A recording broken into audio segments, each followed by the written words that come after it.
Hello, this is Pat Lynch, and you are listening and watching the Career Pathways podcast, coming you from the luxurious KILT studios deep in the basement of the Mabee Simpson Library. I'll get to our guests in a moment, but joining me behind the magic board is producer Jason. Yeah, as always. Well, he's back from France. Yep. And France. And he's still sporting that mustache. I thought about shaving it, but please don't. It makes you very European, as they would say. So yeah, it's all good.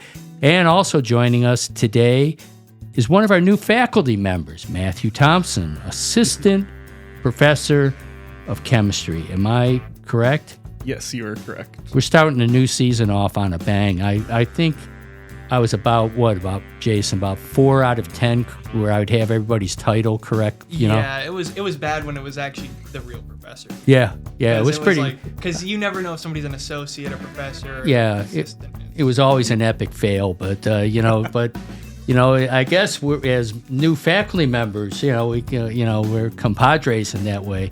Now, Matthew, to his credit, we have a tradition here at Lyon where new faculty members join all of our new students in a raft race across Bryan Lake, where you get to put a raft together with nothing but cardboard and duct tape, and so he smartly was the consultant on the project, and I unfortunately was one of the sailors or co-pilots, and it didn't end well. It was a disaster. It didn't immediately sink. We can claim that. It did not. It did absolutely the absolute worst thing that could happen. It got to the middle of the lake. Oh, and then it fell. Then it fell apart. It completely disintegrated. Were you fearing for your life? It was just, and then you have to try to swim to shore with this big soggy piece of cardboard. Yeah, it was, but it was good. Yeah, it was. But welcome to the Career Pathways podcast. Thank you. Happy to be here. Oh, yeah, this is great. We always start with kind of a tell me about yourself, kind of learn a little bit more about you, like where you're from, where you went to school, kind of how you ended up here at Lyon. Sure. So, as you said, my name is Matthew Thompson. I'm originally from central Mississippi, around the Jackson area. But I actually came up to Arkansas for college. So I went to Harding University over in Searcy, so just down the road. Right. And then I finished there and started grad school in Little Rock, Arkansas at UAMS, the University of Arkansas for Medical Sciences. And then now I'm here. So I was, looking for a job at more smaller teaching-focused institutions, and Lyon was a great fit. So. Perfect. Yeah, and so your major and field of study always was chemistry? Actually, no. It's this is a good, pathways thing. Yeah. So I majored in molecular and cellular biology with a minor in computer science. So I knew I didn't want to go to med school per se, but I really liked, really small things, like get some pond water under a microscope, algae, things like that. Like I wanted to know, how in the world does that work? Like, what are they thinking anything? What are they doing? How do they know where their food is? Yeah. And so I started off doing that, and in high school, I was on a robotics team and I was the programmer. I learned that mechanical engineering is not for me, Yeah. So I wanted to do something with computer science. And so you can put those together and go from there. Using computer science, is it so you start doing like simulations, modeling, kind of do iterations to help you in the lab, or how does that all work? Right. So that's some part of it. Most of what I do, so in my graduate training, I tried to find a lab that let me do more, we call it wet lab, like in the lab, working with beakers and flasks and pH meters and stuff. And then dry lab is what we call, sitting on the computer. And so I found a really cool combination where I specialized in studying where proteins like to bind in the genome. So your genome is, your DNA made up of A, T, C, G bases. And so there are certain proteins that will bind specific sequences. So say GGGGCC. And so there are these really cool technologies coming out all the time that help you determine exactly where those are binding. But they come with caveats. So you have to be able to say, like, I would do the experiment myself, get some data, and then compare it back to what I thought I should get. Right. And so you use the computer analysis there to do just a lot of the like high throughput signal processing all at once. Because you could do it manually. It would just take a very long time. Which I'm sure it was done some years ago. Yes. So with all this research, where does that lead as far as that? Because there's like pure research for itself, and then there's applied research. Yeah. And so you focus more in the pure research area? Yeah, this was definitely a lot more basic research. Basic, yes. So one half of my project was studying these DNA structures called G quadruplexes. If you have a sequence of GGG and then a space and then GGG and then a space and then GGG and a space and GGG, so a lot of runs of Gs, it can form this DNA knot. Right. And so we want to try to figure out where those are in the genome, not only where they could fold, because we could just look at the sequence and say, oh, there's a lot of Gs. This algorithm will tell us this will probably fold. But we have to be able to know where those do actually fold in a given cell, in a cancer cell, things like that. And so at UAMS, actually, leveraging some of my network, some of my committee members, what their lab does is they design drugs that can bind these DNA knots and hold them closed in order to turn off and turn on genes. Right. So in a sense, they can make cancer cells more sensitive to chemotherapeutics, things like that. But we have to know where these are to know what effect we'll have when we turn them on and turn them off. And in that research, was there any particular type of cancer that you were looking at? This was, I guess this was the applied question wasn't actually my research. Yes. But when they were applying it, they were looking at in lymphoma, diffuse large B-cell lymphoma specifically. But my project was more sort of doing the basic work so that eventually a group like them could take that and apply it. You know, with the genomes and DNA, how much do we really know at this point in time? I mean, is it still just in its infancy in terms of human understanding of where that is, or is it a lot further along than I'm describing it? That's a great question. So it depends on what information you're trying to get out of it. Right. So if you just want the raw sequence, I think we now have, as of maybe 2 years ago, have finally finished the sequence of the human Y chromosome. And so with that, I think lacking maybe some spots on the X chromosome, we have what the sequence is from end to end for each chromosome. The problem there is if the DNA gets really repetitive, if it's just AC, AC, AC, AC, AC, AC for like millions of bases, it's really hard for the algorithms to know how many ACs there are. Because to work on all of this, you break it apart into tiny pieces and then put it back together like a jigsaw puzzle. Right.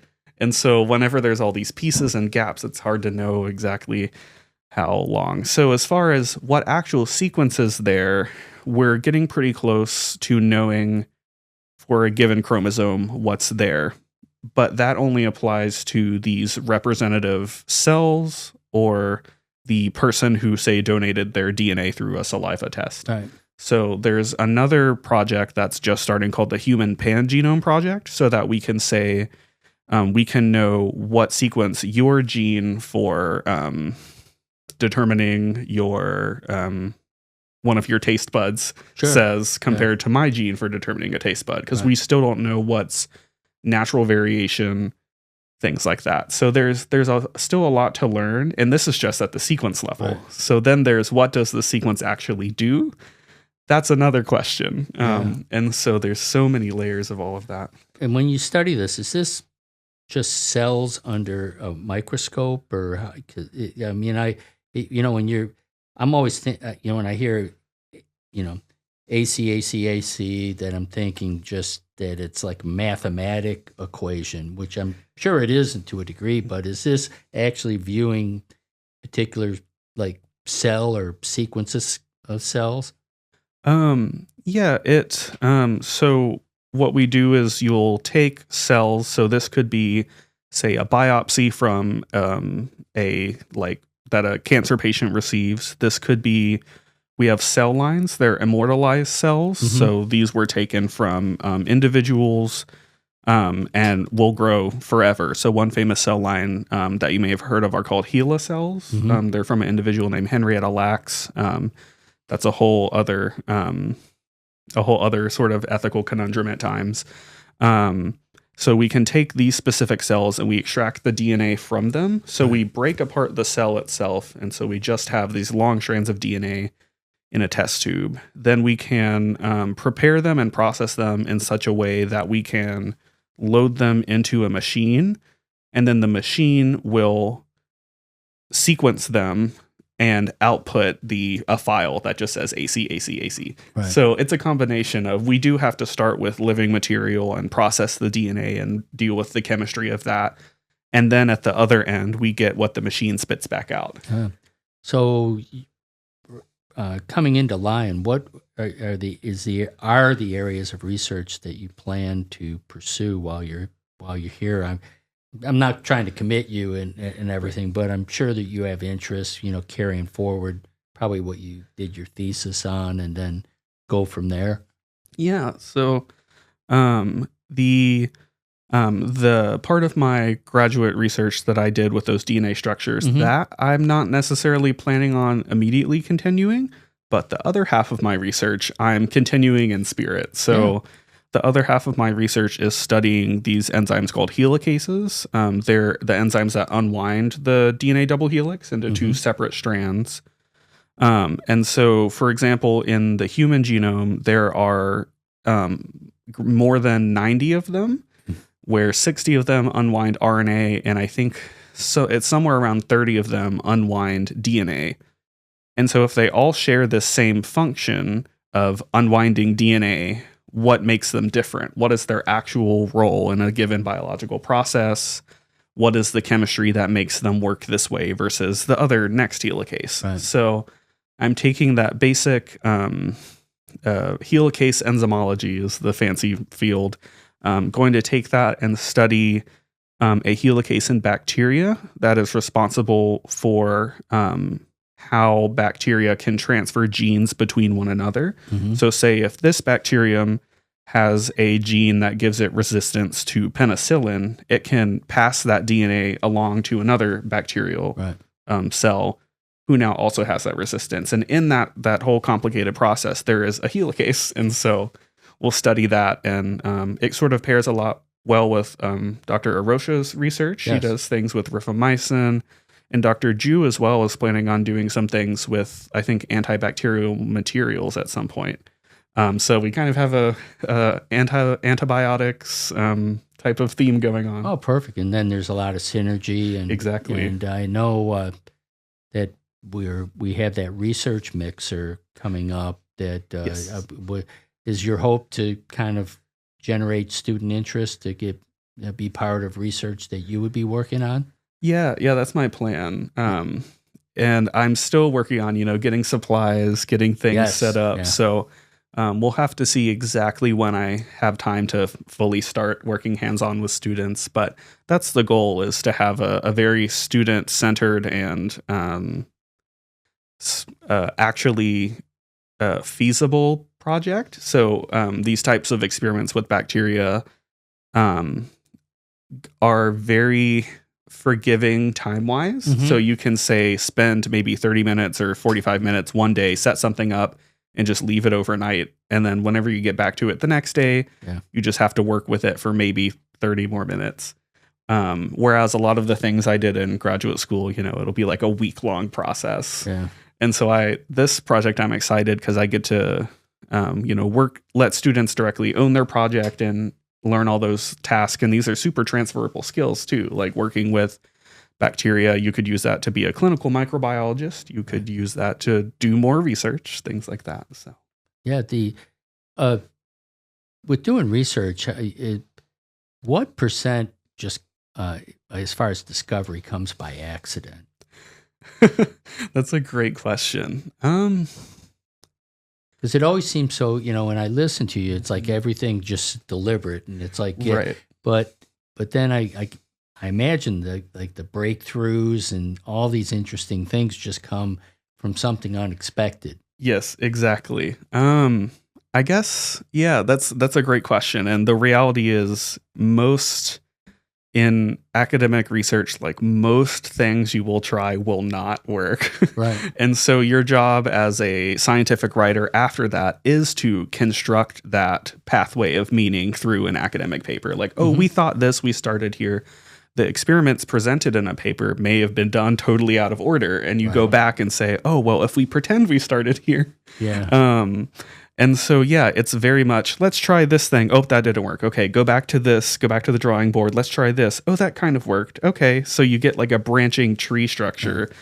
And so, yeah, it really, you have to spend the time to try things, but where you'll actually end up, unless you have a super well-defined, super well-planned project with a ton of preliminary data, you don't actually know. Love it. What about like I think like penicillin? That's the one I think. Yes. Of. Like, wasn't that found by accident? Yes, that was an accident as well. I think he just left bacteria on the bench or something, and it got contaminated with mold, and the mold just made an antibiotic. And that was like a big breakthrough because yes. That started like all the vaccine work. Exactly. Much. Yeah. That's like the start of antibiotics, all sorts of things. So it's a lot of it. I guess a lot of breakthroughs, in a sense, either come from a ton of careful planning, or they can start with an accident. Right. Where exactly that line is and how often that happens, it probably really depends on like your line of research as well.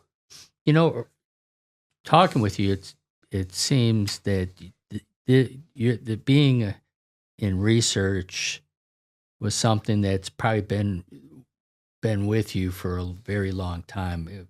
Like you got a English major behind the board, a business major, here at the mic, and I never had one moment where I ever was going to be a researcher, but it just seems that's you. Has that always been the case, that you just knew that there was something that I don't know if it was in middle school or high school, and it was like you found that home, and that was where you knew that's where your career was headed? Right. Not exactly. I guess I always had just a deep curiosity about whatever. Yeah. And so I go through phases. If you, in high school, I really wanted to major in linguistics, specifically like historical linguistics, because it's fascinating that languages change over time and how we can measure that, learn about that. But that doesn't necessarily have, it's really cool and important in its own sake. For the social sciences, humanities, historical study. But I wanted something slightly more concrete. And so that's sort of where I turned to biology, molecular biology. And growing up, both of my parents were veterinarians, actually. Oh, wow. And so that probably contributed. I never wanted to be a veterinarian, but I just knew... Why? It's not... actually working with animals can get very messy and... to put it politely, and that's not my my field of work. So, I wasn't really into I liked, I guess, the problem solving and like deeply learning how an organism works, but not the actual patient care. Same thing with, I was never interested in medical school. Because I knew that wasn't, I was more interested in the theoretical aspects of, well, how does this work? Why does this work? And so I never, in hindsight, I didn't major in pure chemistry, but I remember in undergrad sometimes thinking like, oh, that would have been fun. Maybe I should have, done that. I sort of just wandered my way through, honestly. I did one internship after my freshman year of college at a lab at University of Mississippi Medical Center working with algae, and that was fun. And then the next summer I said, well, I think I want to do, something more computer science based, because I was like, well, maybe I don't like working with my hands that much. Right. And I wasn't really enjoying chemistry lab that much in college, which is funny in hindsight. And I was like, well, I'll go do something computer. So I did a software development internship. And I really liked that, but I missed the fact that I didn't get to apply any of this other cool like biology knowledge I was learning. Right. There's a meme of this guy with like a party hat on at some party, and it's like, oh, they don't know that I know about DNA. Like, and that's how I felt. I was working on software to help analysts analyze clinical trial data, but all these gene names and things, I was like, oh, this is so cool. Like, I know what this does, but that wasn't my job. My job was, make a principal component analysis plot for me. Okay. And so then I shifted back and did another internship in bioinformatics, which is combining those two. Right. And then sort of shifted everything back and forth, and now I'm here. So I've really just been skirting the line of, well, this sounds interesting today. I'll try that. Well, it's a high level of curiosity. Yes, that's the main theme. It's like you being somebody that was very apprehensive about taking chemistry. I think I'm trying to come up with a fancy title that, basically I had to kind of wear Depends every day to get through that class. And but you seem so friendly and you're knowledgeable as far as your approach. How do you work with students? Because I'm sure you face this all the time as far as I can't do chemistry. I'm not a scientist. Oh, this is, and you're trying to, comfort them and support them and move them along. Right. So like for my current class and my current philosophy, which, may change, but my current philosophy is trying to just emphasize problem solving, but not emphasize just strict memorization of resources. So because that's the part I feel like that chemistry, there is such a steep learning curve. Once you get, I feel like I didn't really, chemistry felt like a random collection of facts until I was maybe in my second or third year of college, because you can't deeply understand like why unless you literally get to quantum mechanics. And so I can't, I'm not going to lecture on quantum mechanics in my Chem 105 course or even my biochemistry course, because I don't even know quantum mechanics. But saying, this is the general principle that when you put, say, soap in water, it will clump together because of this specific interaction. That's cool, and that we use that for things like soap or micellar cleansing water that you'll see at the grocery store. So just trying to find real world practical examples and emphasize that problem solving with what you're given. So how has that gone so far as teaching the students? Because have they had an exam or a lab yet? Our first hands-on labs will be this week. Last week we just had some pre-tests and things like that, but this week we'll have our first biochemistry lab and our first introductory chemistry labs. But we had some quizzes last week, and I was grading some homework sets today. So far it's been good. It's fun. It's a lot of work. I'm doing most things like handwritten. So yes, it is a lot of work going back through and reading and grading, but I like it because I can, see the gears turning. And that's my favorite part is, if the only thing you take from my chemistry class is had to calculate a mole or something when you learn that term, cool. But what I hope you take is that, all of these observable things in day-to-day life, we know how they work because of these tiny things. Unfortunately, we have to zoom in really small and study these invisible things, but that's the overarching picture. All right. Outside of Lyon College, as far as academia, what kind of personal interest do you have? Yeah, I play a lot of random musical instruments. So, Well, Um, name them. Let's let you. yeah, I grew up playing trumpet. All right. And then I taught myself flute, clarinet, and bassoon. That's it. And I'm working on oboe. Okay. And I used to take piano lessons. I'm not good at piano, Right. but So you read? Yeah. yeah. So I can read music and everything. Perfect. And Yeah. I'm in the process of learning piano right now. yeah, it's Wow. so fun, but It it's is. so hard. I just got to the part learning like key functions and like where they are and lettering them and memorizing it. Yeah. Mhm. Haven't got to music reading yet. With Yeah. kind of a scientific mind, does that transfer as far as being able to pick up all the different instruments that you have? Because there's some correlation there, Mhm. as far as especially when you read music and being able to follow. Right. Yeah, it is. It is really like a separate, like a foreign language. Yeah.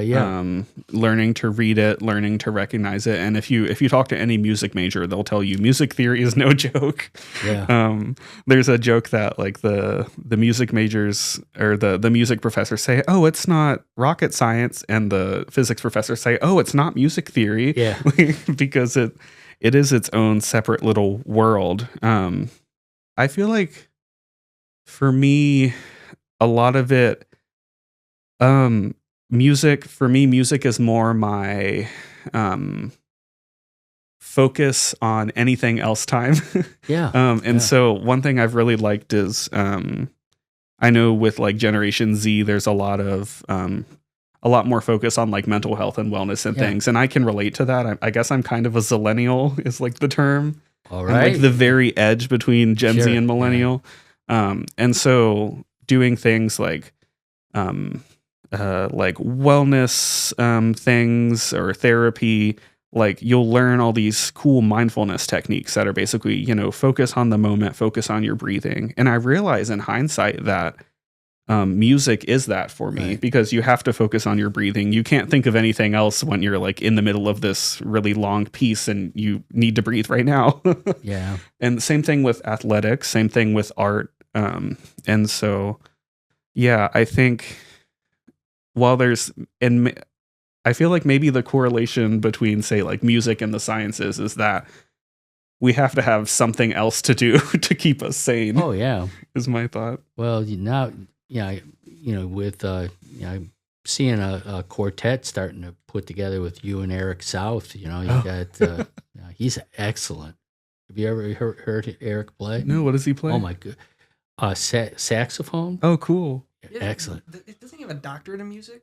Yeah, Oh, Yeah. wow. he's fantastic. Wow. If you go into his office, he has like a huge like diploma. Like it is massive. I don't know if it's on his wall. When I first got here, it was like on the floor, and I was like, dude, you need to Ooh. hang that up. That thing is Wow. Yeah, because you had him for the Core 100. Yeah, it was the hardest. I said it was the hardest course I ever took ever, and Well, it's you crazy 'cause you it was knew a lot. Core You 100. found out a lot about stoneflies, I imagine. Yes, we did. Well, the one big thing I remember from that class is that all 7 of the Animalia Kingdom are in. There you go. Yeah. Yeah. I also have a confession too. Is I've never taken a science class here yet at Lyon, so I am probably taking chemistry next semester. All right. Yeah, Nice. because I need to graduate. That thing has to happen. So, Yep. but this is also the second confession. I failed chemistry in high school. Yeah. So, but that was technically a college chem class, and I Yeah. took that in like 10th grade during COVID. So it was Yeah. Yeah. I was slacking. It's just interesting because we've had Wesley Perkins, talking about math phobia too. Yes. There's certain things that you just have. There's students that just come in almost convinced that self-fulfilling prophecy. They're convinced they cannot succeed, and then how do you get them past that? Because you say it's problem solving. It's like, well, okay, that seems doable. Yeah. That's the thing I think is I'm still learning my own perspective on this, but yeah, it's definitely just trying to emphasize problem solving and using the resources you have. Like later this week, we're going to work on converting units in Chem 105. And my example is sometimes I like to bake occasionally. Yeah. And the worst thing, well, it used to be the worst thing, is that sometimes I would find a really cool recipe and I scroll down and everything is in grams. Yeah. And I'm like, oh, all I have are measuring cups. I don't have a food scale. How do I convert grams of this to, I don't know, cups of flour? And so that's like a real world application of this type of problem solving. Yes, we'll be using it for these very specific chemical purposes, but it's the same thing. Well, yeah, as a business major, I just convinced myself all great chefs don't follow recipes, and I start randomly throwing it in, and usually with pretty terrible results. So. Yeah, there's a joke that for me, I like baking and I don't like cooking. Yeah, because baking, it's very defined. I just follow the exact recipe.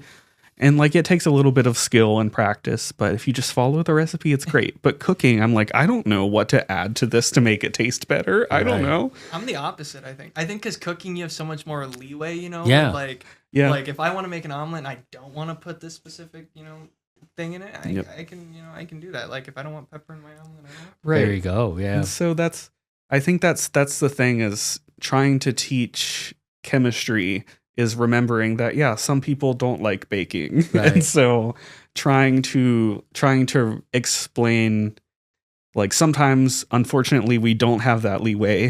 Mm-hmm. And to get through, you just have to do this, unfortunately. But would you also say that it's like kind of judging a book by its cover too a little bit? Because like Shulga was talking about this in our math class that I'm taking with him, and he was saying like, just because it looks like a really long problem or really difficult doesn't actually mean that it is. Exactly. Is that kind of the same thing with chemistry in particular? Yeah. You can break every problem down into a ton of tiny problems and then chain them together like a little subway map, and then you'll get there.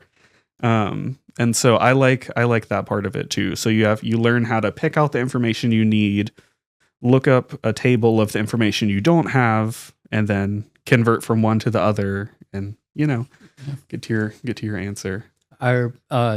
Looking at the curriculum that you have, are there any new courses that you're hoping to introduce sometime in the next 2 years here at Lyon? Yeah. On my mind recently has been, I think it'd be fun to teach some sort of special topics course on nucleic acid chemistry. So basically the chemistry of how DNA sequencing works, because it has applications for technology, it has applications for medicine in general, just DNA, things like that. And so diving more into that technical layer is something that I'd love to, get to explore a little bit. Sounds pretty foundational as far as, just that's really interesting. Yeah. And it's interesting. That's a class I guess I wish I would have had in undergrad. In perfect hindsight, it would have been great knowing what I ended up doing. Right. But I think it's a really cool example of how you can start from these small basic science facts and then build an entire, DNA sequencing technology and have $1 million company. Oh yeah. And we always wrap it up with just a thought on careers, that one of the obvious things, and as far as with chemistry majors, would be kind of the path you took, and so teaching. But what other kind of careers could chemistry majors have? Right. There's a lot of variety. So here at Lyon especially, there's a great focus and program with like pre-professional health sciences, of course. So this fundamental chemistry knowledge can really help prepare you for the MCAT, for medical school, PT school, for dentistry, things like that, just because all of biology does ultimately depend on chemistry. There's that. There's I have friends who work in clinical testing and sort of diagnostics, so testing consumer products and ensuring quality and things like that. You can do you could branch out. So there's sciences like geology, or even like atmospheric science and the weather. Mm-hmm. That is a combination of physics and chemistry as well. Yeah. And so you could do that. You could, I don't know, make a startup company with some sort of new technique you've worked on. There's all sorts of things. Yeah. Yeah. Well, a great way to end. Matthew, thank you. Welcome to Lyon. Thank you. Yeah. So you're going to be a great addition. I know it. And, Thank you. And we thank you for joining us. Anything from you, Jason, before we wrap up? No, just probably might be in your chemistry class. So that's Awesome. going to happen probably. I'll be looking forward to it. He's going to be asking for the Career Pathways favor, as Yeah, always. the 10 extra credit points for doing He's going to make you look fantastic on I'm the actually YouTube. be asking real questions in class. Awesome. Well, real good. Well, thank you again. Thank you. And thank you to our audience for listening and watching the Career Pathways podcast. We never end a show without the vital question of where you can find the Career Pathways podcast. I'm looking. I think I found someone who has that answer. Yep. Jason. So you can find the Career Pathways podcast on 99.97% of platforms, the same number of germs that get killed with Germ-X.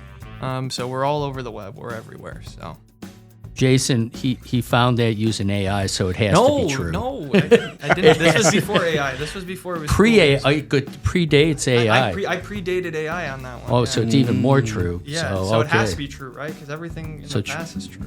So as they always say, trust us. But trust it. The source was it was revealed to me in a dream. I mean, that's just the reality. There you go. What a wonderful way to end. So thanks again for listening and watching the Career Pathways podcast. We'll have another podcast with another new faculty member next week. Take care. Bye.